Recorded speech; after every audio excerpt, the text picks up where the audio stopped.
at first. I was like, well, like the bomb site play is kind of cool. But once he brought that up, I was like, well, it is kind of overwhelming over there. If you get people in the right positions.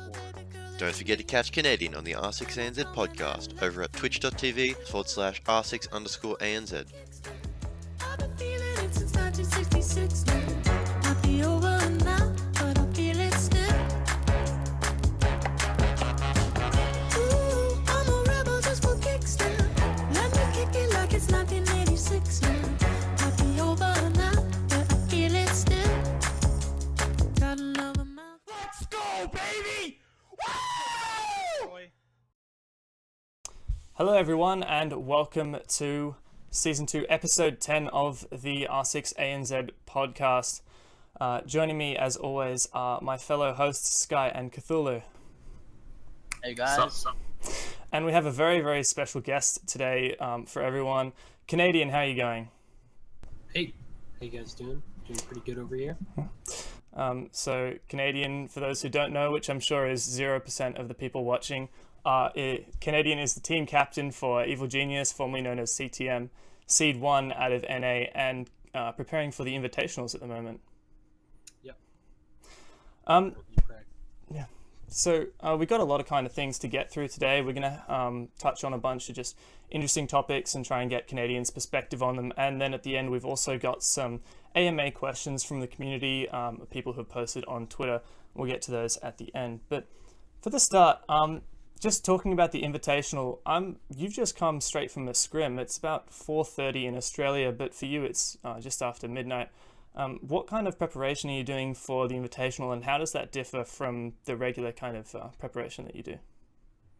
Well, since we don't know like any opponents at all, like there's no preparing for specific opponents or anything like that. So just going into the event, we're just kind of focusing on our own game, creating new strats for ourselves, just trying to figure out the meta, stuff like that. So just focusing on creating new things and kind of going into the Invitational with like a fresh kind of look, so that other teams coming into it don't know what we're doing really. I guess right now, let's say that just theoretically, if you got chucked into the Invitationals right now, would you feel prepared, or do you feel that you and your team still need a little bit more time to sort of develop and really, I guess, get that new look on? I mean, I think I'd feel prepared anyways. I feel like we're a really flexible team, and like we could kind of get thrown in a match either way, and I think we could figure things out and make it work, regardless of like not having everything figured out right now. But I definitely would like more time to kind of flesh out more maps, just so that we have more to work with, I guess. Right, and with going back to the whole Brazil LAN, what, in your opinion, went wrong during the whole LAN for your team, and how do you guys planning to kind of change that or emphasize changes?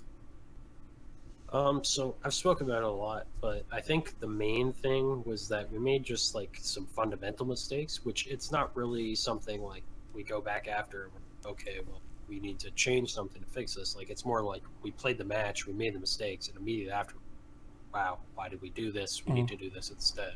Or like in the heat of the moment, something else needed to be communicated. So it's not really like okay, like we need to change all these things to fix it. It's like, oh, we made a couple mistakes. We know what we need to do instead. We know that we need to play more disciplined and stuff like that, and communicate better to prevent this from happening again. That was mainly it.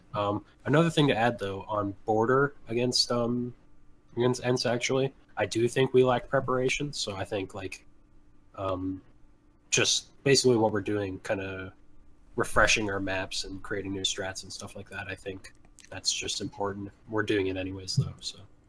Right. Okay. On the subject of border, I remember watching you guys, particularly at the start of the season, because obviously this season has been a big deal for you guys coming in with your new roster. Well, the previous season, right?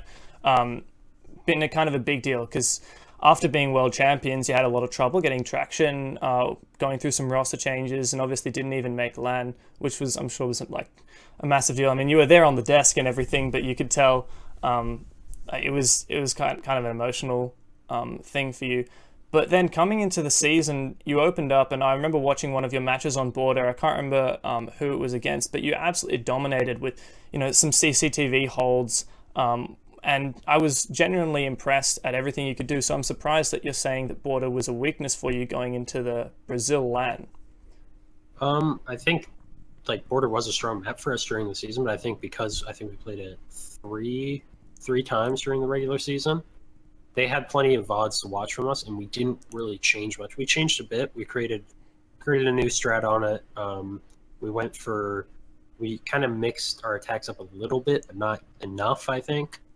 But it was mostly our defenses that were a problem, and all we did is we came up with one new defense on it, and it still utilized CCTV mirrors. And the thing is, I don't know how, but Twitch drones are very, very common on board. But for whatever reason, against ENZ, we lost, I think, 3 rounds. We lost both of our mirrors to Twitch drones, and that has never happened to us in practice.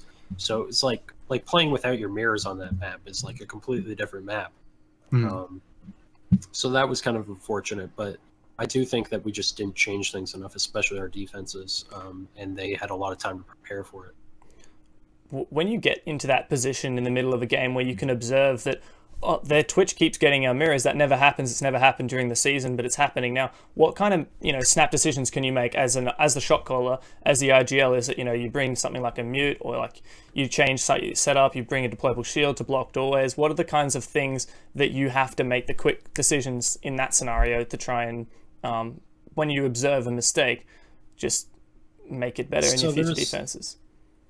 And in that specific case, there was a couple things we considered. We considered a mute, and we wrote it off because at the time I didn't think of the spots to place them. Although right after we're we could place mutes here, it would have worked.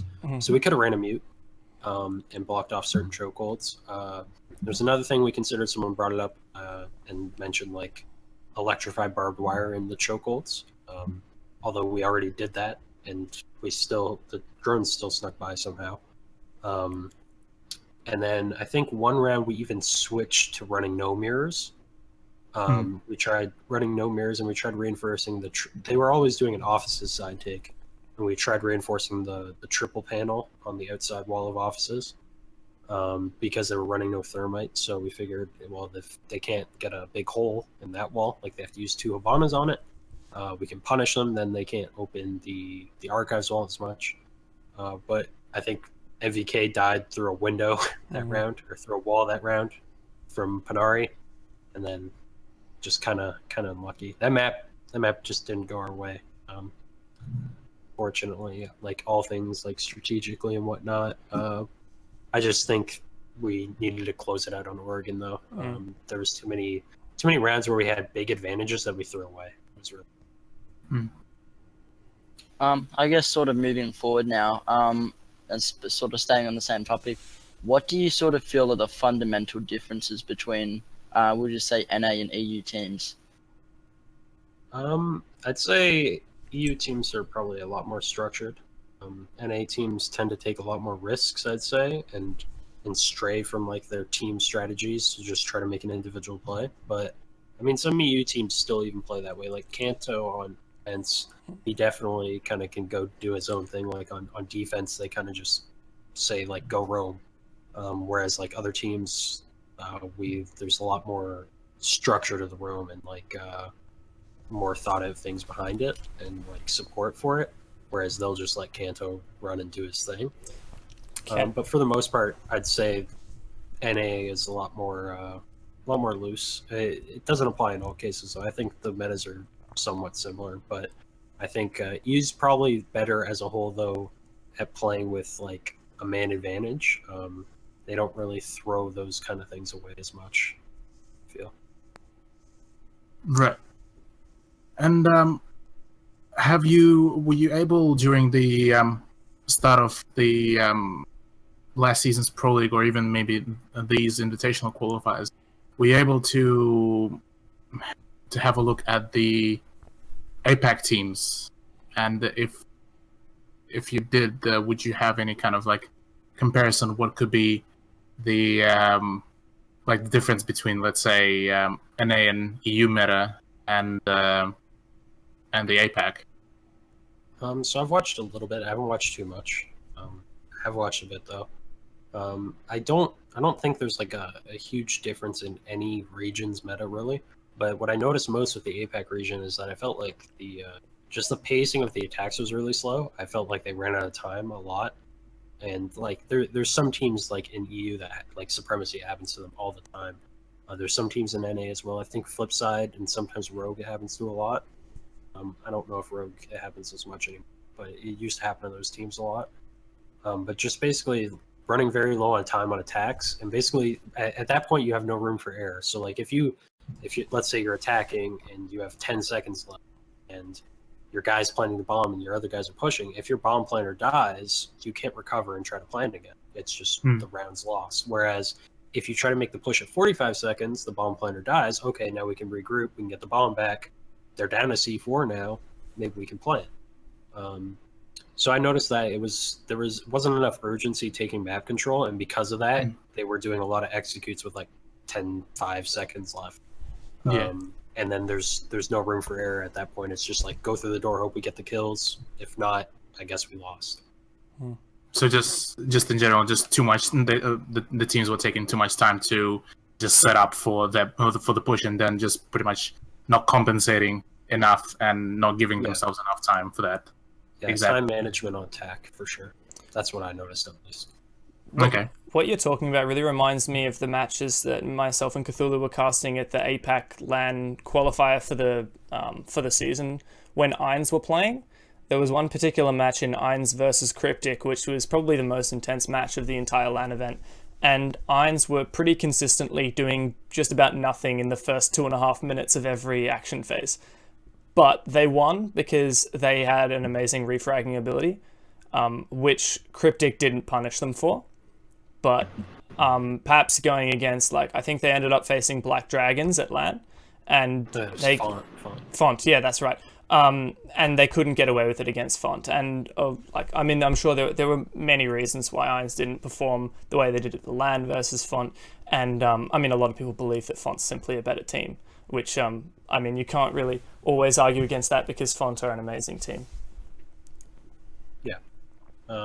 I definitely noticed it, and our team noticed it even going into the event. We were saying, like, ANZ, we actually practiced against supremacy because if we won our match, and if obviously, like, this was just situations how they could pan out, but like if we won our match and ANZ won theirs, we knew that we could play them, and we knew that supremacy was like the closest playstyle we could get to a team like that, because supremacy also plays like last 10-second pushes every.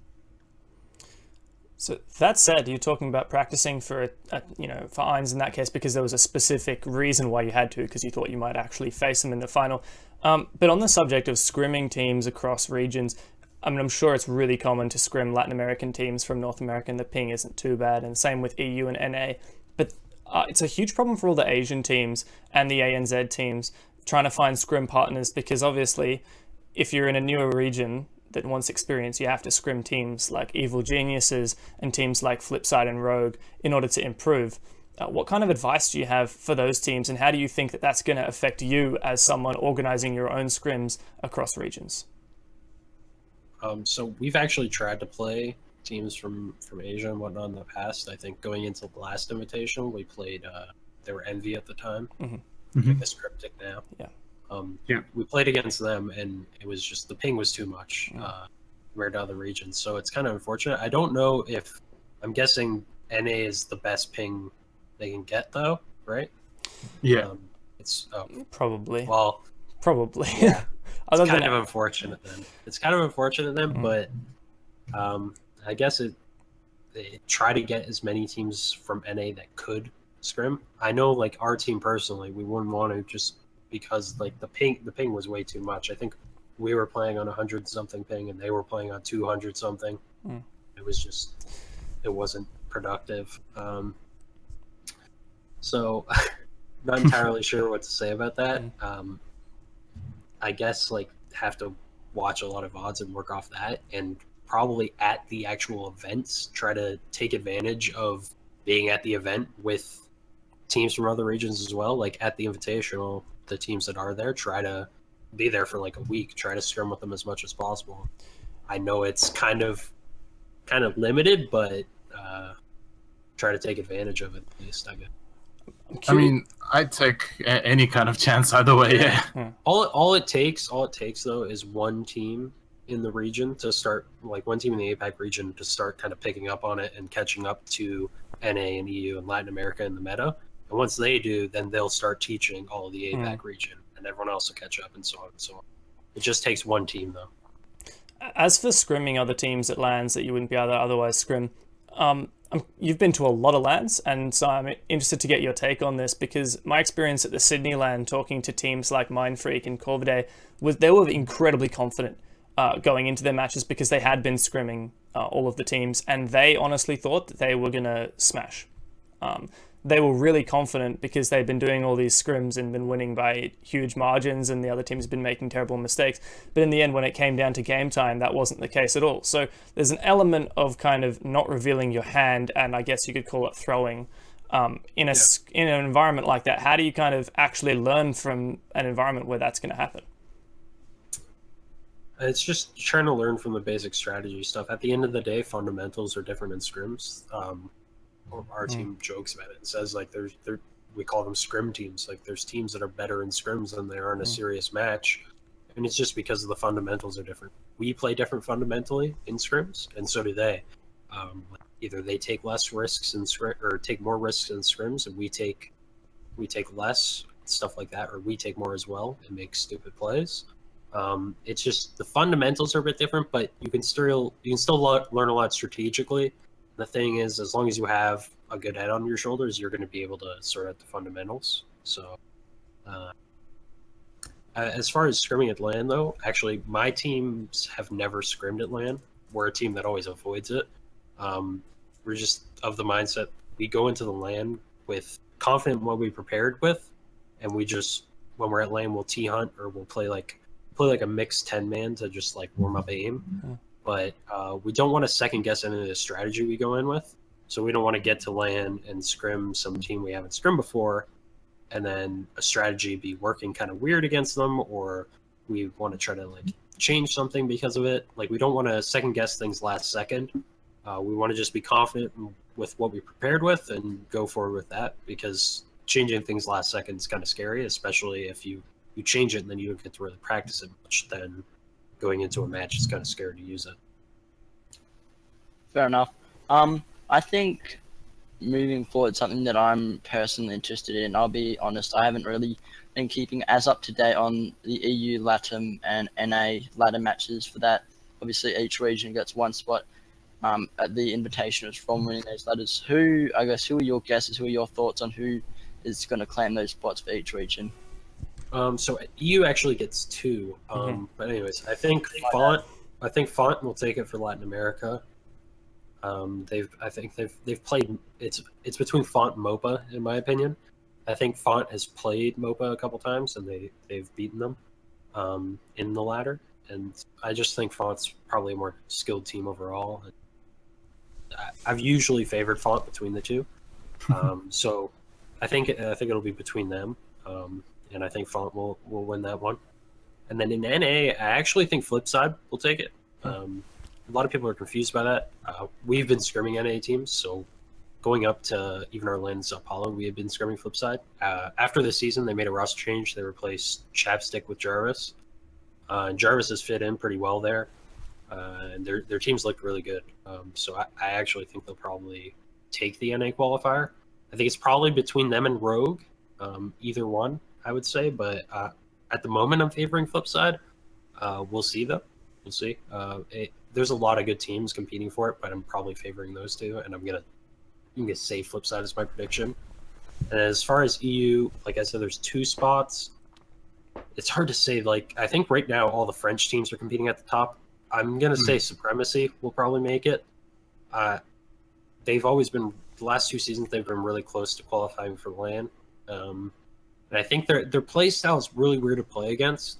EU teams might be more comfortable with it, but it's just a strange play style to play against, and it might throw some teams off, and I think they might be able to make it through the bracket because of it. So I'll say them, and then I'll say probably Snook and Nose, S-Nose. I think I forget what they're. I think they just changed their team name to I Don't Know. Like it's literally called I Don't Know now. They're still P-Ducks to me. I just keep thinking of P-Ducks. Yeah, I think of the same thing. But anyways, I think they'll probably make it along with them. But I think Millennium has a good roster. They can make it. Vitality's been doing well in the qualifiers. Bean Genius has been doing well with their new lineup. And then I think Pento, it's a Polish team. I forget how it's pronounced. It's like a confusing name. But they seem pretty good too. But there's more teams, I think, that like a lot of teams competing for the EU spots, but I'll probably go with Supremacy and S-Nose as my picks. There's been I was just going to say there's been a fantastic turnout for the ladders in those regions. EU in particular, I don't have the numbers off the top of my head, but like following BK's tweets, it's been like really awesome to see how many teams have signed up. And like when there's 100 teams, like me and Skye actually ended up scrolling through all of the NA teams. There was like 70 teams or something. And you kind of appreciate the scope of everything. And all these teams, like, imagine if you're the bottom of that ladder, you're like, there's no way you're thinking, oh yeah, we're going to make it to LAN. We're going to go and face, Evil Geniuses and Penta in Brazil. But I mean, it doesn't, like, they're not thinking about that. They're thinking about giving it a shot and, putting in their all to compete at the highest level, which is really good, I think, for the growing of the scene. Yeah, I like it as well. A lot of teams to get involved, and they get to experience playing against some of the top teams. Can learn from it.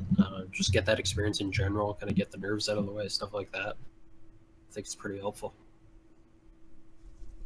And I did follow slightly the EU bracket as well for the invitationals. I did notice one of the, I believe, Russian teams actually that were qualifying. I think they're at the moment on third place. The Room Factory, one of the Challenger League teams initially. I believe they did nearly qualified for the last year's invitational, but like they're always like on that kind of borderline getting there. So I'm actually also quite interested to see if there are going to be any kind of wild cards, call it, for the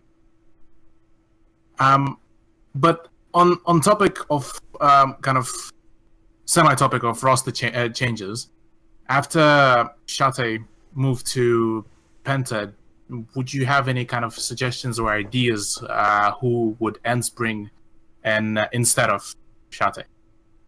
I don't really know, because I'd assume they want to stick to Finnish, because they've been a Finnish-speaking team. They all speak good English, but they've always been a Finnish-speaking team, and that's like been something kind of, I guess, prided themselves on.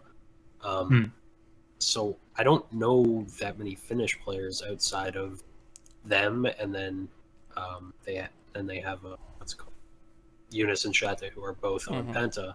Outside of that, I know Protax he's their manager, but I don't know how often he's been playing. They might try to bring him back. I think there's a younger Finnish player that Fabian and Pengu. I think they played like one of the Nordic DreamHacks with him. I don't even remember his name. Maybe try him. I don't really know though. I don't know that many. I don't know that many Finnish players out of the ones I mentioned. So. Okay. I'm not entirely sure. Fair enough.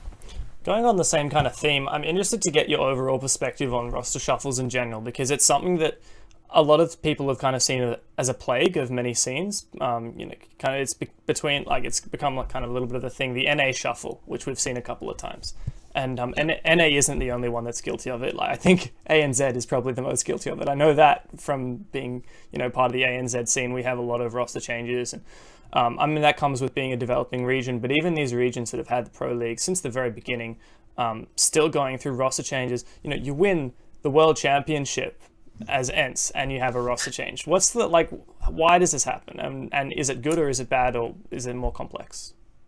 Well, so in as a whole, like as a whole, not just like the ends change itself. I think at the end of the day, teams want to get a roster that they're very confident and comfortable with. My team's done in the past. Both times we won an event, we made a roster change. Not like to say the people we dropped weren't good players, but we want it, like we're a team that wants to be the absolute best, and we did see holes in our roster and thought that we could improve it. It is always a temporary setback to change one player out for another, for a new player. It's always a temporary setback, no matter what.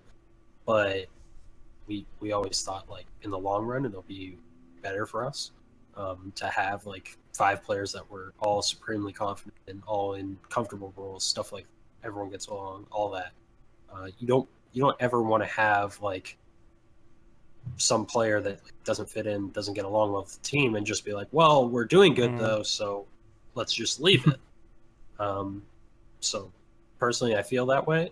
Honestly, I think in Ence's case, it's kind of the case that just not that many big orgs are in the scene right now. Penta, I think, just offered him a really good salary, and he could take it. Like, Penta's another good team. Either way, like, yeah, Ence did just win, but it's not like a bad team offered him a good salary. Like, Penta offered him a good salary, so it's kind of hard to say no to that, especially like this is his full-time job. This is what he does for a living, so it's hard to turn that down. So I can't really blame him for that. I guess touching on that, Cthulhu touched on a little bit before, you just touched on a bit. How do you think that Shate will actually implement into Penta's roster? Not talking about the salary and the money, do you think that he'll be a good fit, or do you think that, obviously you talked about temporary setbacks, and obviously it's going to take them a while to sort of, I guess, adapt and sort of fit him in, but do you think in the long run that it's going to be a good move? So I've talked about this a lot on my stream and just in general. I think that Shate, like, if you look at Shate and Chaos's roles, right, they both play mirror, they both play buck, like they do role-wise, like operator-wise, they fit the same thing. But if you look at them as players, they're very different players. Like, Shate's a playmaker. There's no doubt about it. He's like, he'll play on site as mirror, but he's always trying to make like an aggressive play and get an opening for his team and make an aggressive play. Whereas Chaos sits there, he holds his angle. Someone comes on his screen, he kills them. Someone plants the bomb, he C4s them. He very stable, very consistent, just does what he's supposed to do, holds his position. Whereas Shate, like I said, is a playmaker. So although they fill the same roles, it's kind of different play style. And I don't know if Penta necessarily needed another playmaker. Pengu already fits the role. Eunice already fits the role. I don't know if they needed another one. So that's my thoughts on that. I mean, either way, Shate is an incredible player. Either way, the rest of the Penta is all extremely talented. I think no matter what, they'll figure it out. They'll be a good team. I don't see any way they become a weak team because of it. But I don't know if they're gonna like vastly improve. Like, some people see that because like Shate's a star crazy player that can take over a game. But I don't know if him playing the position that needs to be played on Penta, I don't know if he will have the same impact, or maybe he will, maybe he'll play the same way, but someone else will suffer. I don't see them becoming that much better. They could become better, could be wrong, but I just think they'll be a really good team still either way. I don't see them improving an insane, absurd amount. Does Penta need another risky playmaker? No, that's my point. Yeah. I feel like they don't. I feel like they have good enough players, though, that those players can kind of adapt to it and play more passive. Like, I think Pengu can probably figure out, like, he can play more passive. I've hardly ever seen Pengu play passive. He's a really versatile player, though. Yeah. Like, I think he can figure it out. He used to play Rook all the time, and anchor with Rook. Blackbeard's a super passive. I think he'd figure it out. Shate could probably figure it out too, but it's just kind of up to them how they deal with it. I don't feel like they needed another aggressive playmaker, though. I agree, but I think they're all talented enough players and smart enough players to figure it out. And I think they're fine. Like I said, no matter what, I think they're going to be a good team. I just don't think that they're going to like some people are like, well, like Penta won 2 seasons in a row, they looked undefeatable, and then like now they got Shate, who was just like the best player ever. Well, like how could they possibly lose? It's more complicated. It's never that simple. Yeah. It's never that simple. Like people were saying the same thing when we won 2 seasons in a row. Well, how can CTM ever lose? You can lose. Yeah. Is it kind of does it kind of make you feel, what's the word I'm looking for? Humbling? When you've gone and you've won 2 seasons in a row, and then you get knocked back, and you realize, okay, we really, we've got to work on things. It's not as cut and dried as people are saying. I mean, what kind of a feeling is that? Because I get the impression it's not a simply negative feeling. There's got to be some positivity in there as well. No, we definitely learned a lot from it, and it wasn't like, oh wow, like this sucks. Obviously, it did suck. Yeah. I'd rather be winning every event, but It's easier said than done. yeah, but it was good to kind of like, okay, well, this happened. Like let's look at these other teams that beat us. Let's look at Penta. They're winning now. See what we can learn from it. Like put in more time, develop more strategies, stuff like that. We definitely did learn a lot from it, and I think as a whole, we work better as a team because of it. Like we changed how we work practice wise. Myself as a leader and like in-game leading changed a lot in my style because of it. So just a lot of changes because we did realize that there were certain problems and that they could be improved. So yeah, it was definitely kind of a humbling experience. I don't think though, like like we were ever really cocky. I don't think like even after we won 2 events in a row, we were like both times we were like, we barely won. Like we shouldn't be like, oh, like we're gonna run through everyone the next event. We definitely didn't feel that way. Did we think we could make it through the online phase in NA? Yeah. Did we think we were guaranteed to win the next LAN though? No. So I guess not making it through the online phase in NA, that was definitely a bit of a wake-up call. Although I do feel like it has to do with the not so great format we have currently. Would you like to talk about that? It'd be interesting to get your 2 cents at least. I mean, not a big fan of it. Also, one of the things that happened to us actually is we had the first seed going in. So year 1 season or year 2 season 1, we had the first seed going into it. So we had first seed in whatever our group was, and then Ominous and Elevate came through open qualifiers as 5th and 8th seed. So they were in our group. And then I forget who 4th seed was. I think it was actually Onslaught. So it wasn't like I think Onslaught was probably the weakest team in the Pro League at the time. But we had Elevate and Ominous in our bracket. So like we had 3 really good teams in our bracket. But here's 8th place Elevate, aka the Invitational Champions on Xbox. Obviously, yeah, they're switching platforms, but they know the game. They figured it out like in time. So it was a bit frustrating. Overall, not the biggest fan of the format. You play the same teams over and over.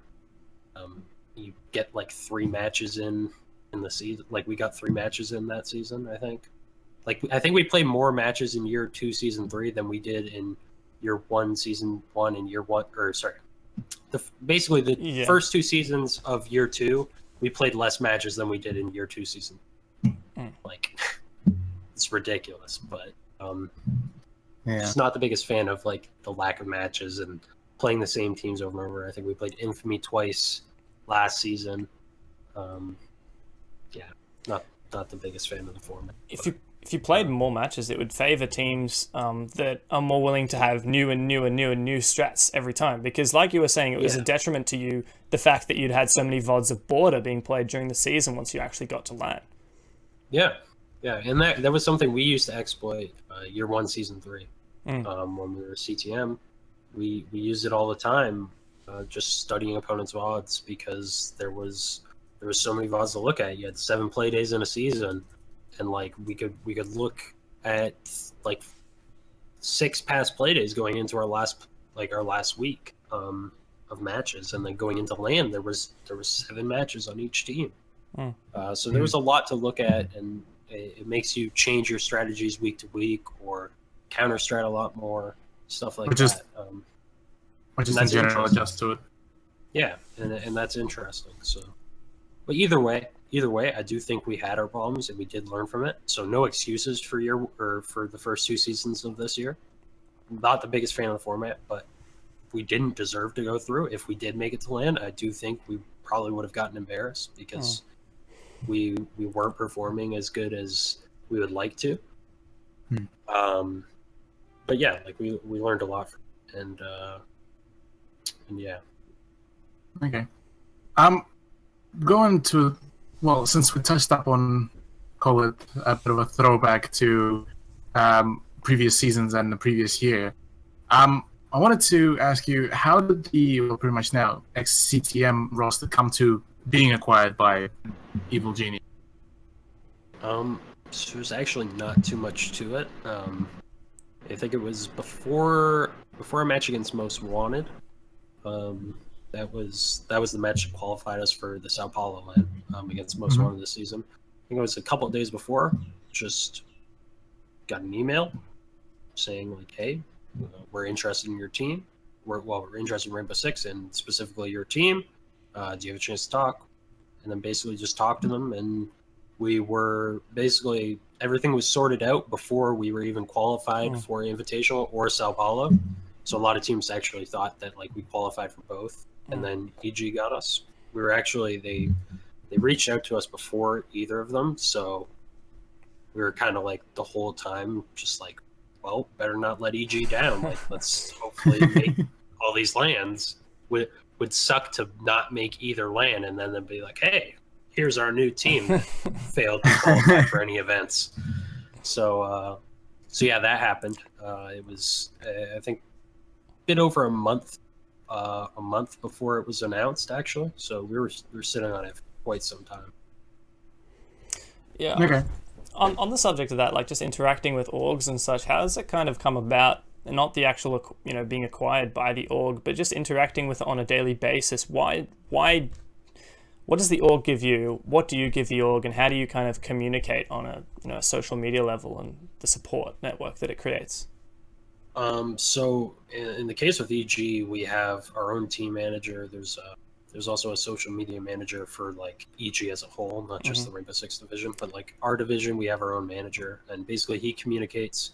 We talk to our Rainbow Six manager, basically. Anything we need from the org, or the org needs from us, goes through him, and vice versa, is communicated to us. So, hey, like, we need you guys to do this on social media. Here it is. Or, hey, I need a new mouse pad. You let them know. Whatever it is. Obviously, those are different examples, but stuff like that. And then, like, any of our stuff with ESL, like for travel, stuff like that, our manager handles that for us. So basically it allows us to just focus on the game, and then EG kind of takes care of the rest of it. It makes it a lot simpler on us, and it's pretty nice. It's pretty nice. We're really happy. They're treating us really well. That kind of segues into one other thing I wanted to hear your perspective on. Now you've really hit the big leagues with EG. Like, this is, I tell my friend who doesn't really follow Rainbow Six at all, but he's big into CS, and I tell him, I'm interviewing someone who plays for the EG Rainbow Six team. He says, oh, Evil Genius is really, wow, that's a big org. So you've really hit the big leagues now. What does it kind of mean as the esports scene is developing and people are looking to make it their full-time careers? And how is that in your situation personally for you? It's really nice. It was definitely one of the first things we said. We're like, this is awesome, like, because it allows you to make like the connections and get your name out there for whatever down the line, however long Rainbow Six lasts. Like, either way, we gotta make connections to try to stay in the industry, or just even learn from some of the people involved in EG. There's plenty of other professional players and just like the people involved in the management side of the org that know tons about the esports industry, that are like all willing to help any of us out.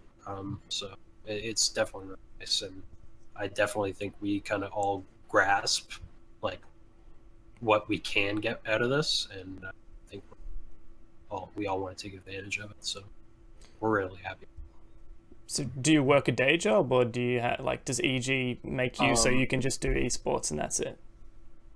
So currently we are all full-time except for BC.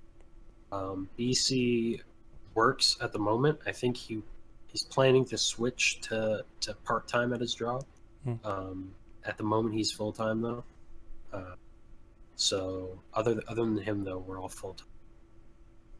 So That's the dream. it's very nice. I guess sort of moving forward, at the Brazil Lands, it was announced that they would be revamping the map next year instead of releasing a new map. What map do you think that is, and like what map do you think has the most potential to be revamped and seen in competitive play? I can't answer that. Oh, I know it. So Yeah. I can't. damn. Is there anything that you can say that doesn't breach NDAs, or any just general discussion that we can have?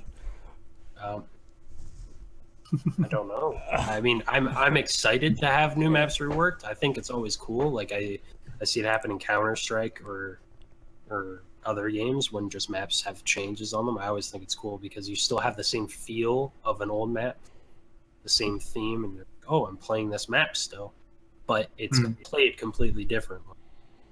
So I don't know. I think it's cool, but yeah. Yeah. Well, I can't speculate because I know. yeah.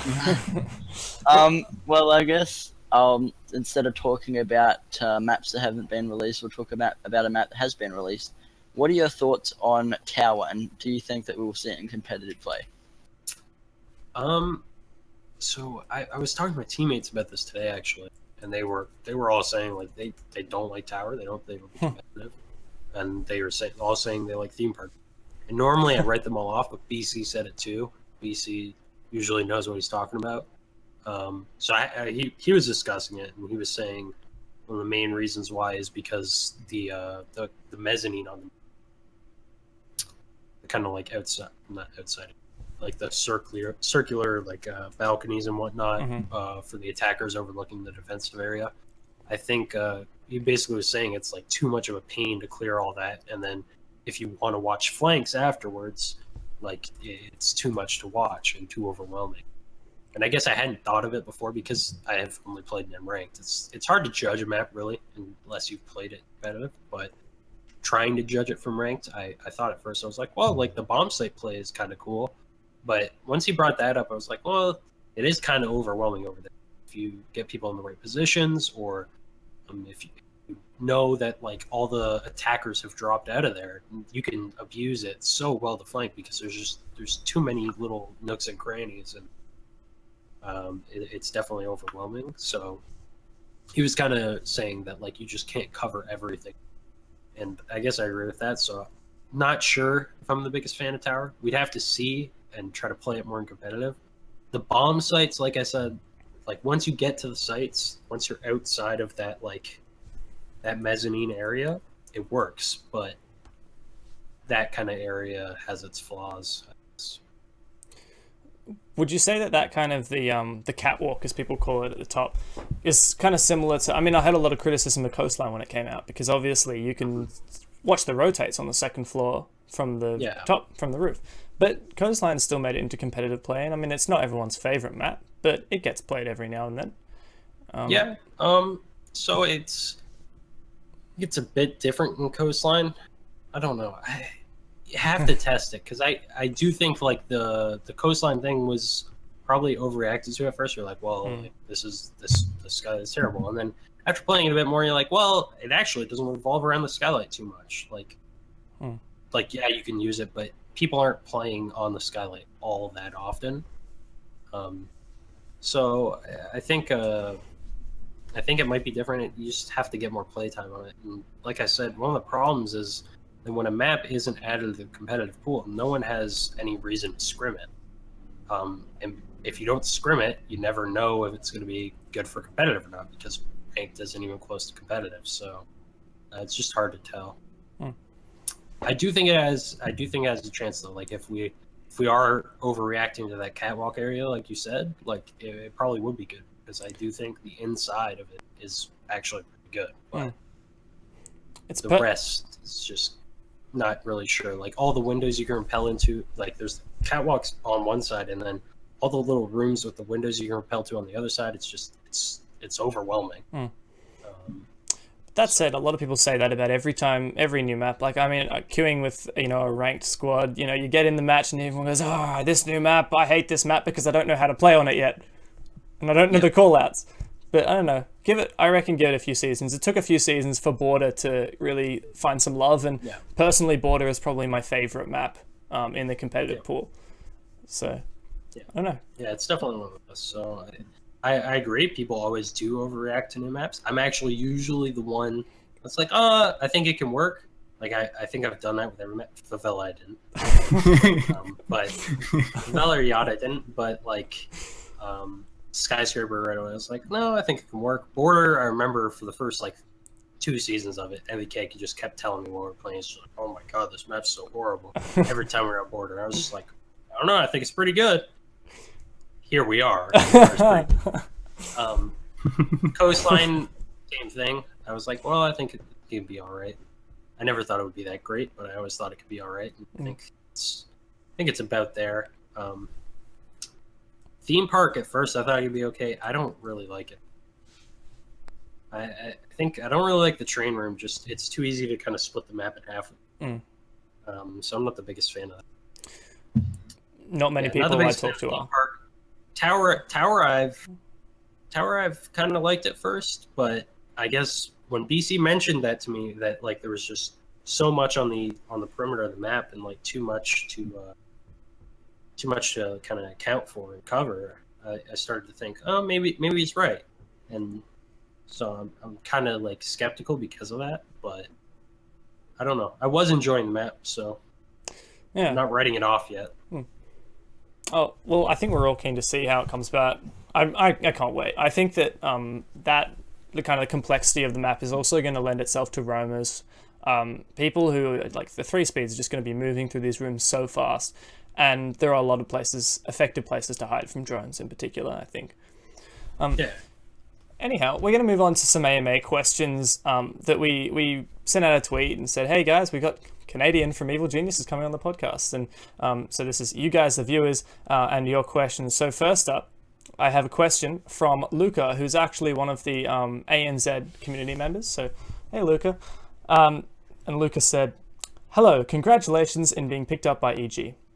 I would like to know what happened in the loss against Ents. Didn't make you guys feel bad about losing in the first match of the Pro League? And aside from the grammar and stuff, I mean we touched on this a bit, but what do you have to say? Well, yeah. So basically, we did touch on it a bit. I think basically we had to win Oregon, and we didn't. We made a lot of fundamental mistakes. I think we lost a 1v3 and 2 2v4s or something like that. 3 rounds that you just can't lose, and we lost all 3 of them. So I think just fundamental mistakes and communication stuff where we kind of threw a map away that we definitely should have won, and if we did win it, we won Clubhouse, so we would have 2-0. Kind of threw that map away. And then, like I said, on Border, I think it was we didn't make enough changes, and they prepared for our Border. And then also just Twitch drones not going. It happens. Yeah. You can never underestimate the Twitch drones and the effect they have on a round. They're so inconsistent. People are like, just bring a Thatcher and a Hibana. You can deal with the mirrors that way. But, so, I mean... No. Oh, it's crazy. Yeah, it's frustrating because sometimes a Twitch drone could just, literally win you around. Yeah. It's frustrating. Plus, you got the full mask. So, if all else goes wrong, you just shoot people in the face. Moving on to the next question. This one comes from Zach669482272, and he says, what does BKN bring to the table? Sorry. All right. So Bacon actually, I think a lot of people think he does a lot more on the strat side than he does, because I think on Penta's main role was the strat side of everything. He was brought on to make strats for them basically, and that's what he did. On our team, that's not what we wanted as much. We kind of rely on BC and I making the strats more, and it's something we're fine with. Bacon does help with the strats though. There are some he has made and he has given input on them, but I think for the most part they come from myself and BC. But mostly what we use them for is just we play our scrims and stream them to him privately so that he can watch and listen to comms while we play, and just kind of just an extra pair of eyes that's not focused on playing, so that he can point things out that we don't notice and say like, hey, maybe we should try doing this instead, or hey, like we keep making the same mistake, and like we aren't aware that we keep making that same mistake. So it points that out, and then just also a big thing, probably the biggest thing for us is just working on attitudes in practice overall, before like too much tilt, stuff like that, or never like fighting with each other, but just like getting annoyed with the game or something and kind of not letting it affect the mood and stuff in practice. Just trying to make sure that like everyone's just focused on practicing and improving and nothing else. And I think he's helped a lot with that. Yeah, most of that kind of stuff. Nice. And now moving to next question that came from Reg _ R6S. Hi Troy. I've always wondered, how do you manage to IGL while entry fragging? I play as IGL for my team, but I play support operators because I find it difficult to coordinate my team while being an entry and not droning early round, even though I used to be better at fraggles. Yeah, so I guess I'm kind of weird with this. A lot of other IGLs do prefer to play like a support thermite or a Hana or something like that. And for me, I would rather be on my drone to drone the site than to drone roamers. So early round, when we're droning roamers, I just like whatever I clear like I normally do. I'm not usually the first one in to clear roamers though. Like most other teams' Ashes. NVK is the first one in to clear roamers because he's better at shooting people than I am. So he's usually like sometimes I'll go in fastest one, but usually I'm more kind of rotating around to try to cut them off. He's usually the one just in their face fighting them. Right. So I'm listening to comms more and like hearing the information they give, and I'll call if we need to do anything off of that. Usually you don't have to change much in the early round off of that though. And then most of the IGLing though, like the majority of the IGLing in a round comes when you're droning the site. So you take your map control, now you're droning the site setup. I have both of my drones as Ash to drone the site. I usually don't have to use them for anything else. Sometimes I'll use it early to clear something, but I can usually pick it up because it's like something small.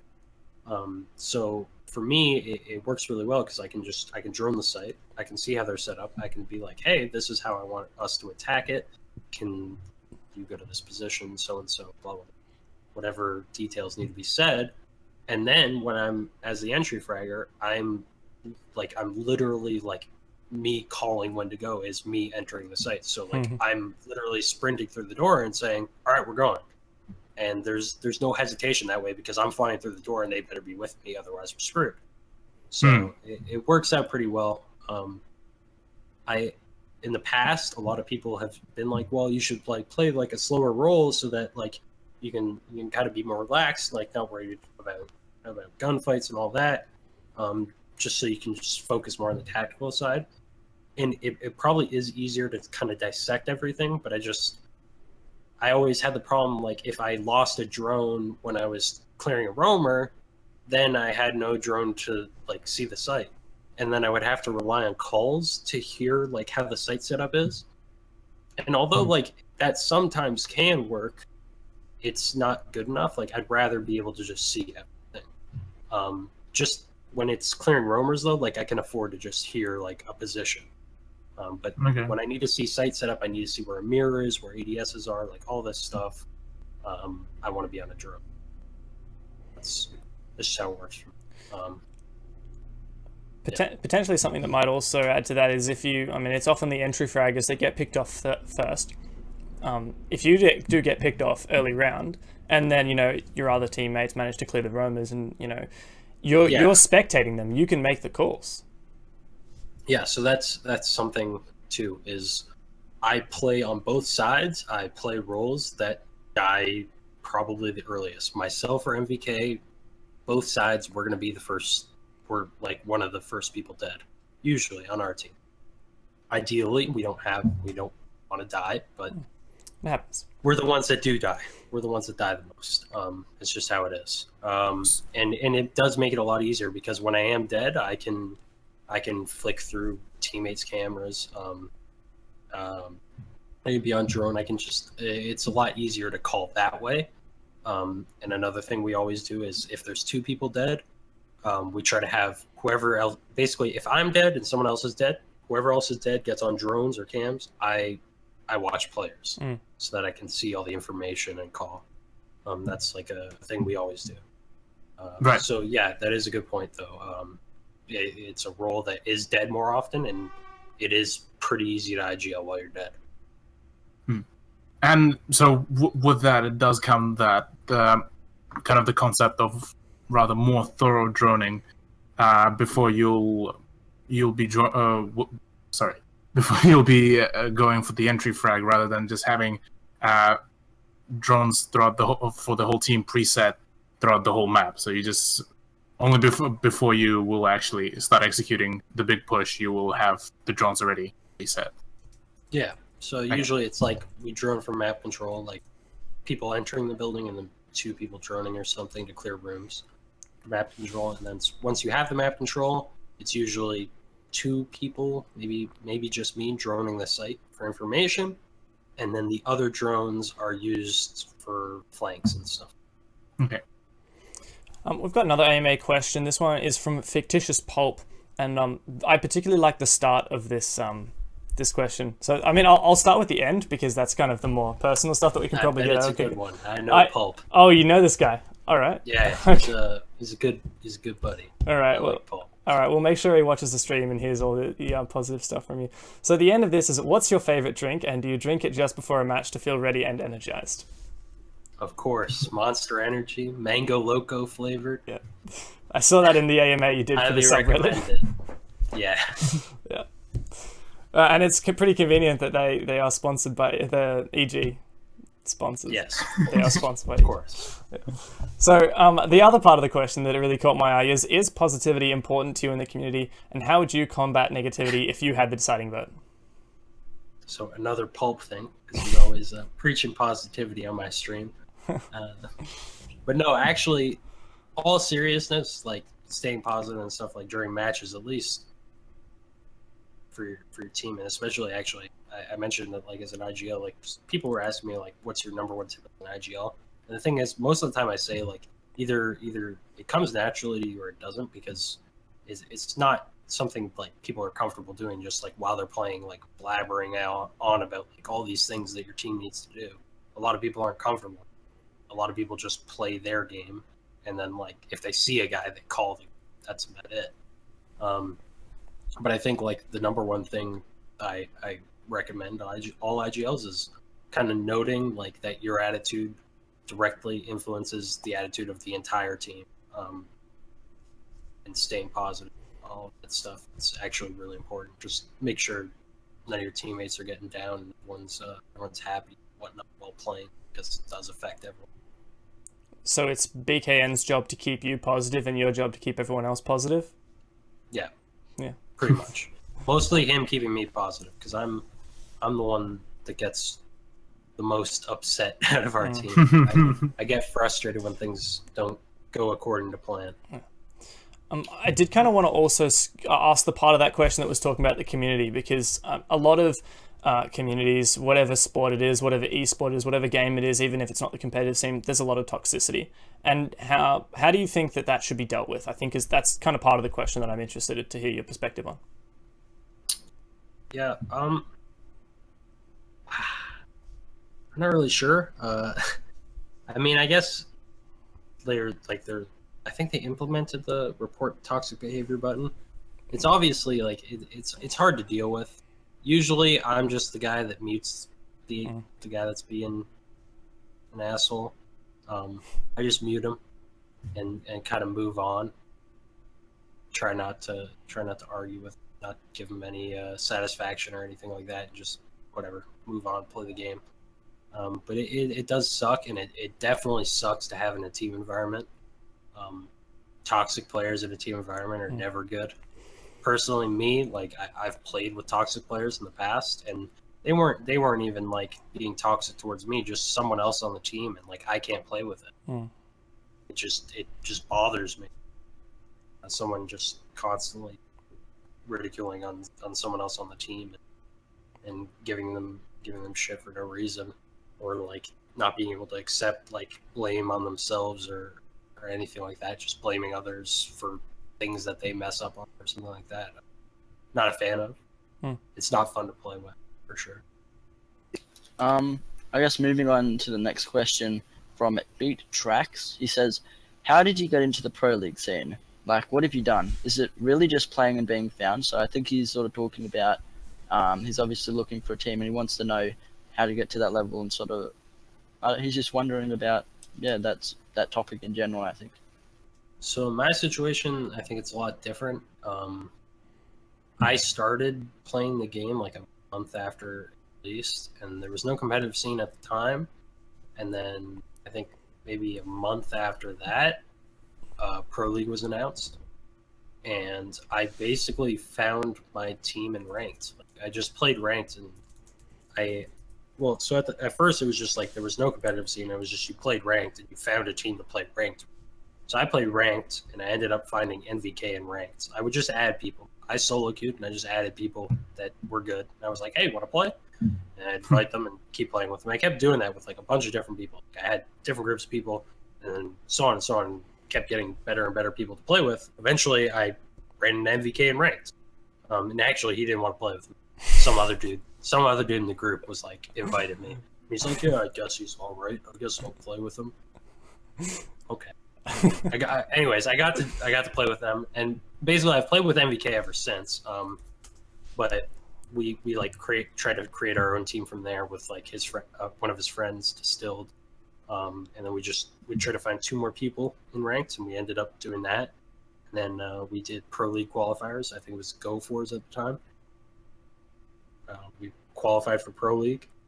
And then I met other people in Pro League through that. I ended up leaving that team because I thought someone on the team should be replaced in order for us to be better, and people didn't want to replace them at the time, so left. The team I joined didn't do too well either, though, but Necrox was on that team, and actually Young was on it as well. Then roster changes there, and so on and so on. Basically, I literally just played ranked and added good people, made a team from there. The way it works now is a lot different. You're probably gonna have to find like teammates in rank though, and then like start entering Go Fours or like challenger qualifiers and just kind of work your way up. It's definitely a lot slower paced, because before I literally went from rank to pro like in a month, because there was no in between it. So the timing's a bit different now, but you just got to try to find people to play with and kind of work your way up and impress people and whatnot, and just make new connections and all that. And moving on to one of the last questions, comes from Siege TV. Since your team is playing for a big org now, there are plans for, are there plans for moving into a team house? Also, happy holidays. So no plans of moving into a team house. EG has 2 houses. They're Xfinity training facilities, I believe they're called. And I think they use them for all their different teams. So like the Dota team needs to stay at one house like a lot more than like other teams. They kind of just switch them off for boot camps. We should be boot camping at one of them before the Invitational, about a week or so. So that'll be cool. But they have 2 different houses, and they use them for different teams for boot camps before specific things. I don't think we have any plans to move to at the moment. We haven't even asked or anything like that, because I don't think we necessarily need it. Like, I think we're okay with just boot camping before an event or something like that. If we wanted to, I guess we could ask about it. I don't know what the response would be, so actually I have no idea. But yeah, we do have those, and they have their teams boot camp in them whenever. And then actually before we headed to Sao Paulo, I think both of those houses were being used actually, so we couldn't get a boot camp out. but we were able to boot camp actually at the Steel Series offices in Chicago, which was pretty cool. So yeah, we spent the week in Chicago at the Steel Series offices, and AMD sent us out some PCs and stuff. And got the boot camp there, which was pretty awesome. Well, unfortunately, we don't actually have time to answer every single question, but we picked out our favorite ones and we've answered them to kind of what we think is like a really satisfactory depth. So thank you to everyone who has submitted the questions. There are a lot of people here, and so thank you really a lot for your support on the Twitter. And with that, we're gonna start wrapping up. Thank you so much, Canadian. This has been an absolute pleasure for all of us, and an absolute honor as well, having Canadian himself. I'm sure to you, you're just you, but to the community, you're really someone, and it's a big deal for us as well. So thank you very much. No problem. Pleasure being here. And with that, we are going to wrap up. Thank you everyone for joining us tonight. Whether you are on the R6 ANZ stream or one of the other streams, we are working on expanding this podcast because we think that guests like Canadian and the topics that we talk about really should be reaching as many people as possible. We don't just want to confine this to the ANZ or the APAC region. We have really ambitious horizons that are going to be ever expanding. So look forward to seeing you at that, all of the audience. Lastly, just going to say thank you to Skye and Cthulhu. Thank you as well. Thank you very much. I personally just wanted to give a big thank you to Canadian for coming on. It really does mean a lot. No problem. Like I said, pleasure being here. And with that, we're off. See you next week. Actually, with that, we are going to be finishing off our season tonight. This is special episode, big episode, going to be the end of our season. We've got the new visual overlay and everything, and we're going to resume next year just after the holiday break or just after the Christmas break with season 3 of the podcast. And we've got some really exciting things planned. Honestly, we've come such a long way in 10 episodes from just contacting local people in our community to now getting in contact with the big leagues, whether they're admins or pro players from overseas. We have some seriously interesting stuff in store for you guys leading up to the Invitational, which we will be talking about a lot, I can guarantee it. So be sure to tune in for that, and I'll catch you guys then. See ya. Yeah. See you guys. See you later. Yeah.